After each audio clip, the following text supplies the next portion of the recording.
Hola, ¿qué tal, hermanos en Cristo, amigos? Bienvenidos a este nuevo video en el que estamos leyendo y teniendo un primer acercamiento al libro de Apocalipsis. Hoy vamos a continuar en nuestro tercer video, si este es el tercer video, con el capítulo 2, los primeros 7 versículos, la carta que el Señor dirige a la iglesia de Éfeso.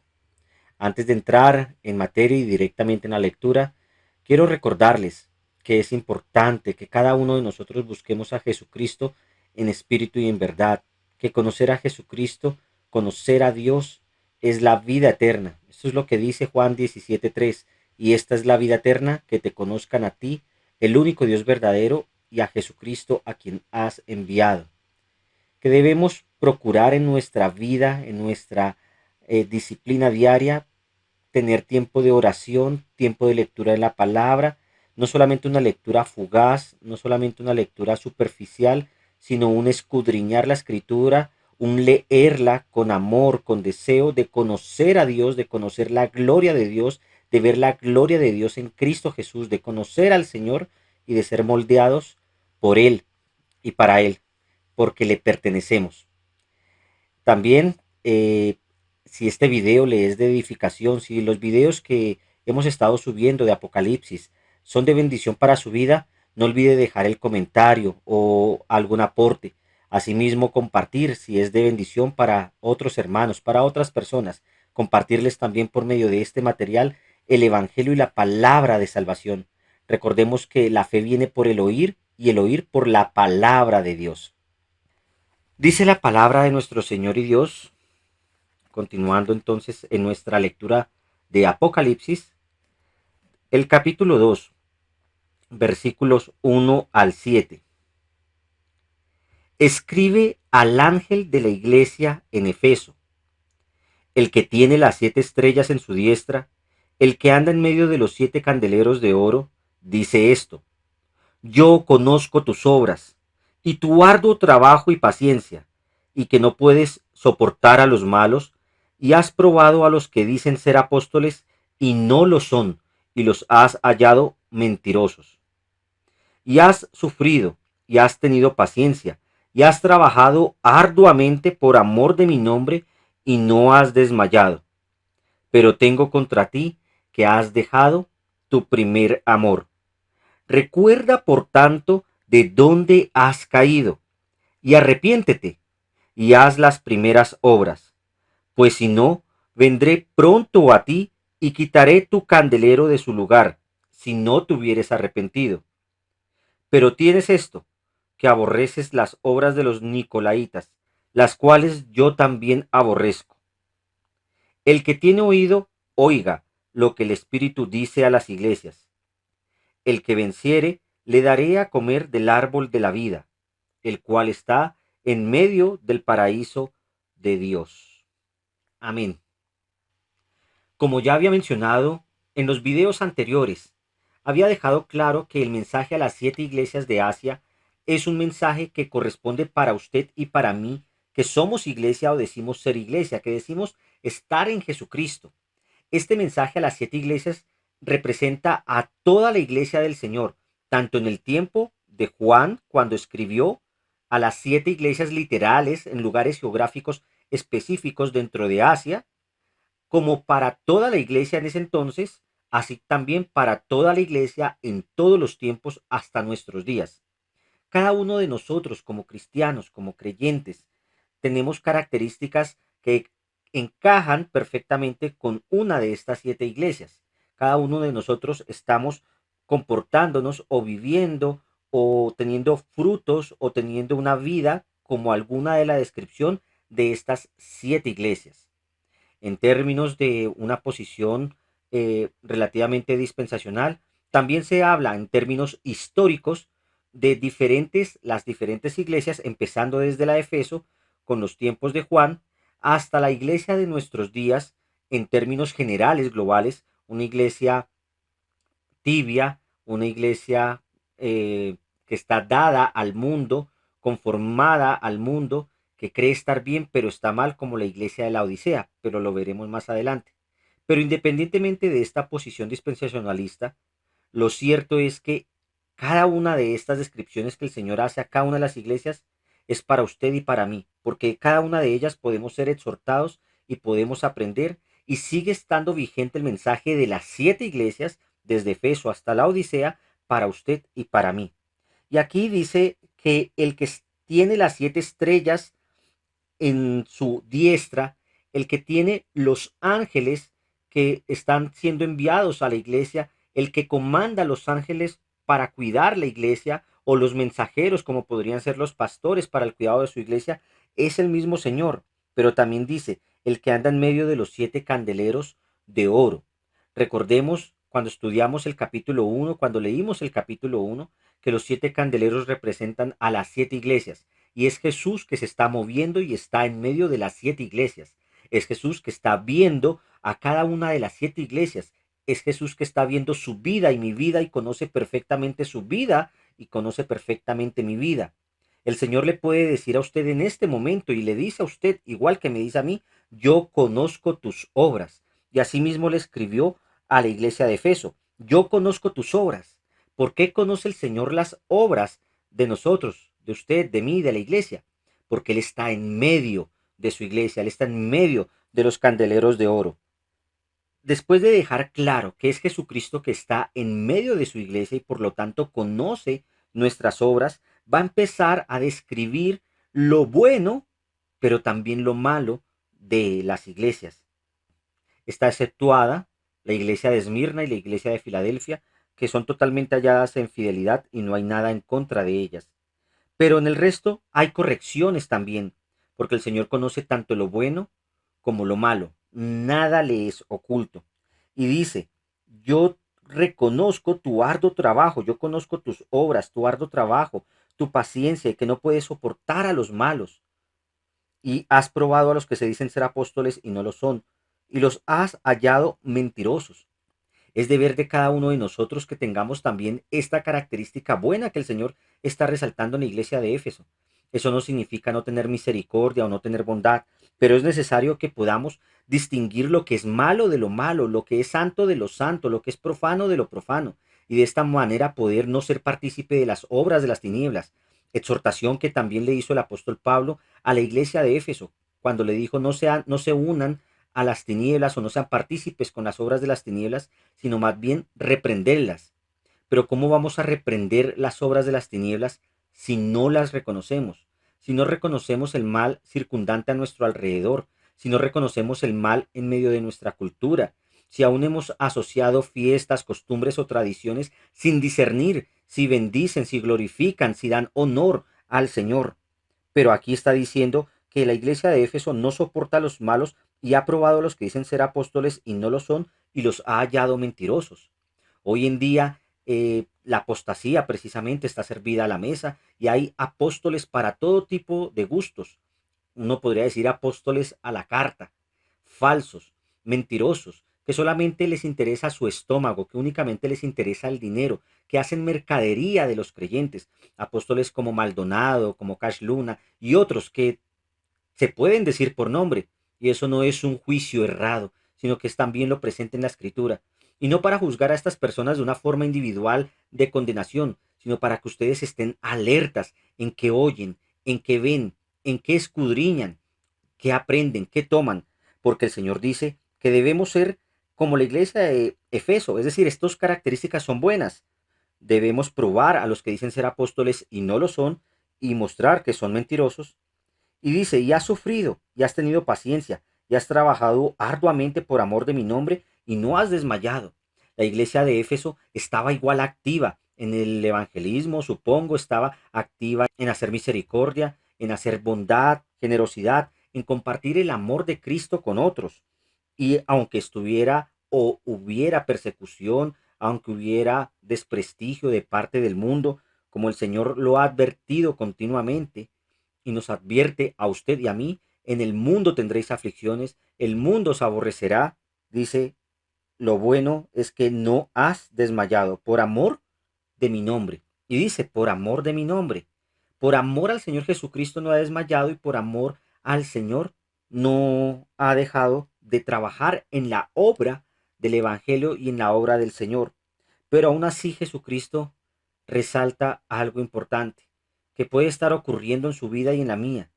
Y cuando estaba leyendo ahorita también la porción, el Espíritu también contristaba mi corazón porque cuántas veces me he comportado exactamente igual que la iglesia de Éfeso. Y es, pero tengo contra ti que has dejado amor, tu primer amor, un amor que es como el ciervo brama por las aguas, así tiene mi alma sed del Dios vivo. Ese es el amor que busca el Señor primeramente, más allá de la obra que se deba hacer, más allá de las actividades externas que se hayan de hacer, más allá de lo que se pueda mostrar en términos de religiosidad o en términos ritual, es el amor genuino por el Señor, por estar en su presencia. Marta se ocupaba de los platos, de los quehaceres de la casa, estaba ocupada en muchas cosas, pero María estaba a las rodillas de su Señor, en amor conociendo a su Señor y la palabra de su Señor. Y Jesús le dijo, esta ha escogido la mejor parte, la cual no le será quitada. Y de Marta, ¿qué dijo? Que la veía en muchos afanes, que estaba afanada, cargada. Y quizás el trabajo de la iglesia de Éfeso o el suyo o el mío, aunque sea un trabajo genuino, aunque sea un trabajo por amor al nombre de Cristo, aunque sea un trabajo eficiente en términos de doctrina, porque se distingue lo bueno de lo malo, lo falso, lo profano, aún así puede estar cargado de afán y no de amor y deleite en el Señor mismo, en Jesús mismo, en su palabra misma, porque el Señor nos exhorta a tener ese primer amor de pasión que nos hace buscar el rostro del Señor, que nos lleva a querer escudriñar su palabra más allá de encontrar información, más allá que para ganar un debate, más allá que para querer enseñar, es por el deseo de ser llenos de su propia palabra y tenerla en nuestro corazón, de sentir el amor del Señor por medio de su obra, de su evangelio, de toda su revelación en su palabra que nos da a nosotros, y buscarlo diariamente en esa oración, en ese ayuno, en ese escudriñar la palabra. Es ese primer amor que el Señor está diciendo, has dejado tu primer amor. Recuerda, por tanto, de dónde has caído y arrepiéntate. Recuerda de dónde fue que te salvé. Recuerda de dónde fue que te rescaté. Recuerda de dónde estabas, de qué te libré. Y vuelve a este primer amor, arrepiéntete y haz las primeras obras. Estas primeras obras, también buenas, también con discernimiento, también haciendo lo correcto, pero llenas de un amor de pasión por el Señor y no como una carga, no como una obligación o ya también simplemente como un compromiso ritual o costumbre. ¿Cuántos se acostumbran simplemente a ir a la iglesia cada 8 días y ya no pueden dejar de ir a la iglesia porque ya es la costumbre, ya no hay nada más que hacer, ya es parte de la rutina, pero no hay un amor y una pasión genuina de decir me voy a encontrar con mi Salvador, voy a oír al Señor, voy a estar en comunión con mis hermanos que son parte del cuerpo de Cristo, son parte del cuerpo de mi Señor y estar en comunión con ellos también me deleita, aunque hayan diferencias entre unos hermanos y otros, pero me deleita estar con ellos, me deleita estar en comunión con mi Señor y con mis hermanos. Y dice, vendré pronto a ti si no te arrepientes, y quitaré tu candelero de su lugar, si no te hubieres arrepentido. Pero el que escucha la palabra del Señor es movido al arrepentimiento, el que verdaderamente escucha la palabra del Señor. Entonces nuevamente dice el Señor, recuerda por tanto de dónde has caído y arrepiéntete, y haz las primeras obras, pues si no vendré pronto a ti y quitaré tu candelero de su lugar, si no te hubieres arrepentido. Pero tienes esto, que aborrece las obras de los nicolaitas, las cuales yo también aborrezco. Hay algunos que argumentan que el Señor no puede aborrecer o odiar nada porque es un Dios de amor, pero precisamente porque Él es un Dios de amor, entonces aborrece lo que viene contrario al amor. Si Él es el Señor de la verdad y la verdad aborrece lo que viene de la mentira. Si usted ama los niños, si usted ama la inocencia, usted lógicamente va a aborrecer a los violadores, va a aborrecer a los que destruyen la niñez, los abortos y cosas similares a estas, porque están en contraposición a ese amor. Amar la justicia significa aborrecer la injusticia. Y aquí está diciendo, ustedes aborrecen las obras de los nicolaitas, las cuales yo también aborrezco. Aunque no podría precisarles con exactitud quiénes son estos nicolaitas, lo cierto es que la palabra del Señor sí dice las cosas que aborrece Jehová, que aborrece el Señor. Y estos nicolaitas deben tener o una o más de una de estas prácticas que el Señor aborrece. Ojos altivos, idolatría, derramadores de sangre inocente, mentirosos, hipocresía, servilismo, engaño, egolatría y todas estas cosas, aun las mismas que les expuso a los fariseos y a los escribas, que les dijo sepulcros blanqueados, víboras y semejantes palabras que describen precisamente el carácter traicionero o el carácter hipócrita o el carácter engañoso y superficial. Así que estos nicolaitas que aborrece el Señor, o la obra de estos nicolaitas que aborrece el Señor, también estamos llamados nosotros a aborrecer. No importa si no entendemos literalmente quién es un nicolaita, pero la escritura nos muestra las cosas que aborrece el Señor, las cosas que el Señor no le agradan. Caminar presurosos hacia el mal, los ojos altivos, el orgullo, la vanagloria, la mentira, la idolatría y todas estas cosas que precisamente están en contraposición al amor. El amor que no hace nada indebido, como dice allí Pablo en 1 Corintios 13, que no busca lo suyo, que no se jacta ni hace nada malo, sino que es precisamente puro, correcto, bueno. Todo esto es parte del amor genuino, del amor que viene de Cristo hacia nosotros. Y cuando estamos llenos de este primer amor en Cristo, de este amor que es con Dios, también asimismo se reflejará en nuestro amor para los unos con los otros, en Cristo Jesús, en el amor de comunión los unos con los otros, y en lo cual Jesús también dijo, en la medida que ustedes se amen, sabrán que son también mis discípulos. Un amor puro que también santifica, un amor que nos lleva cada día a querer crecer en la santidad del Señor y vivir más allá simplemente del rito o de la costumbre. Y dice finalmente el versículo 7, el que tiene oído, oiga lo que el Espíritu dice a la iglesia. ¿Quién va a oír finalmente esta exhortación? ¿Quién va a entender finalmente las palabras de Jesús y corregir su camino y buscar este primer amor? Pues el que tiene oído y es parte de la iglesia, porque el Espíritu le está hablando a la iglesia. Los que están afuera no van a oír, no van a entender. Por eso también Jesús dijo, mis ovejas oyen mi voz y me siguen. El que tiene oído, oiga lo que el Espíritu dice a las iglesias.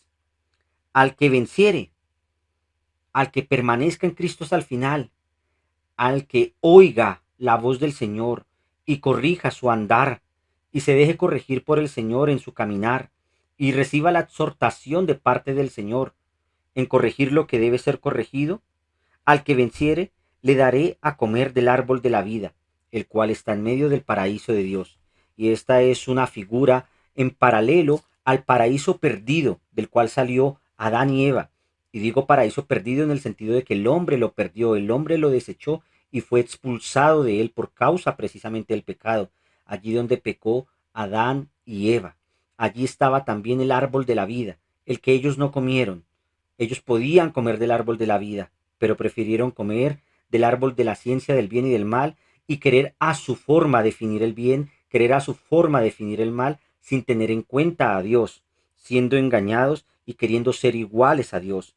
Pero el que venciere ahora, el que esté ahora en Cristo hasta el final, comerá asimismo del fruto del árbol de la vida que está en medio del paraíso de Dios, es decir, tendrá vida eterna juntamente con Dios, estará teniendo la vida que viene directamente de Cristo Jesús, y ya no en un paraíso como en el primero, sino directamente en la misma presencia del Señor, con Cristo eternamente, con el Señor eternamente. Estaremos eternamente a su lado, conociéndolo, y será el cielo en la tierra, el paraíso en la tierra, porque donde esté Cristo, allí es el paraíso. Y nos deleitaremos eternamente con Él. Oigamos el mensaje que el Señor le ha dado a la iglesia de Éfeso. Debemos tener cosas correctas en cuanto a doctrina, en cuanto a comportamiento, en cuanto a diferenciar lo bueno y lo malo, pero no podemos dejar que estas cosas correctas que ya sabemos hacer simplemente se vuelvan rutina. Ni el evangelismo, ni la predicación de la palabra, ni el congregarnos, ni el reunirnos, sino que todo debe estar enfocado y orientado bajo el amor de Dios que es manifestado primeramente en Cristo Jesús. Tenemos que llenarnos del amor de Dios y buscar este primer amor. Yo también debo buscar con pasión este primer amor. Y es mi deseo que también usted busque este primer amor en el conocimiento del Señor y nos podamos deleitar juntos en Cristo, en su amor, en su misericordia, sabiendo que el Señor viene pronto. Pero hasta entonces todavía hay tiempo de arrepentimiento. Como dice también en el libro de Eclesiastés, mientras haya vida, hay esperanza, porque mejor es perro vivo que león muerto. El Señor les continúe bendiciendo y en un siguiente video continuaremos con la iglesia de Esmirna. Gracia y paz a todos.